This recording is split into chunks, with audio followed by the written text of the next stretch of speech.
السلام عليكم ورحمة الله وبركاته. اخواتنا الزملكاوية بيقول لك صفقة بيرسي تاو رد على صفقة زيزو. بيرسي تاو مين اللي اتقارنه بزيزو؟ يعني بيرسي تاو آخر موسم ليه مع الأهلي كنت عاوز أمشيه أدفع له نص عقده وأمشيه، لأن أنا زهقت منه ما عادش نافعني في الفرقة بأي حاجة. راح الدوري القطري، لعب 14 مباراة ما سجلش ولا هدف، وصنع هدفين وعامل كوارث بسم الله ما شاء الله يعني. أنت زيزو هو اللي مساعدك نصف نهائي كأس مصر، ولما استبعدته خرجت من الكونفدرالية وكنت هتخرج من سباق المربع الذهبي في الدوري. لو يتعثر بعض الفرق في النهاية. ما تضحكش على نفسك يا حبيبي. عمر بيرسي تاو ما يتقارن بزيزو، ولا أحمد عبد القادر لو راح الزمالك ما يتقارن بزيزو.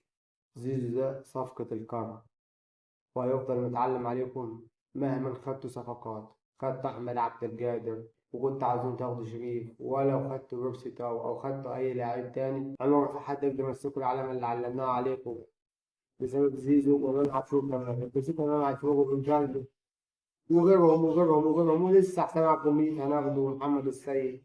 اصبر ما تقلقش.